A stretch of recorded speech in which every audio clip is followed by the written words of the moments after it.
சிறகடிக்க ஆசை சீரியலா அடுத்த வாரம் என்ன நடக்குது அப்படிங்கிறத பார்க்கலாம். நம்ம மீனா எப்படியாச்சும் ஸ்ருதியை சமாதானப்படுத்தி வீட்டுக்கே அழைச்சிக்கிட்டு வரணும் அப்படின்னு முயற்சி பண்ணுறாங்க. அதுக்காக பார்த்தீங்கன்னா நம்ம ஸ்ருதி வேலை பார்க்குற அந்த டப்பிங் ஸ்டூடியோவுக்கே போயிட்டு பார்த்தீங்கன்னா ஸ்ருதியை மீட் பண்ணுறதுக்காக போகிறாங்க. ஸோ இப்போ ஸ்ருதி பேசுவாங்க கண்டிப்பாக. நம்ம மீனா எப்போ நீங்கள் வீட்டுக்கு வருவீங்க அப்படின்னு சொல்லி கேட்குறாங்க. அது எப்படி நான் அங்கே வர முடியும்? அத்தனை பேருக்கு மத்தியில் என் அச்சாவை உன் வீட்டுக்காரர் முத்து பார்த்தீங்கன்னா அடித்தார்.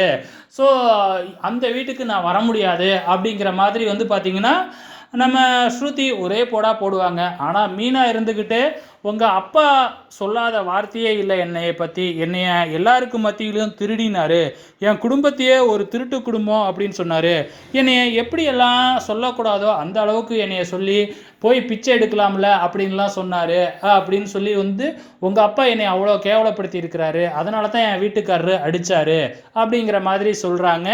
ஸோ இப்போ என்ன நடக்கும்? கண்டிப்பாக நம்ம மீனா பார்த்திங்கன்னா ஸ்ருதியை சமாதானப்படுத்திடுவாங்க. ஸோ கண்டிப்பாக ஸ்ருதி ரவி அழைச்சிக்கிட்டு வீட்டுக்கு வர போகிறாங்க அடுத்த வாரம். இதுதான் நடக்க போகுது.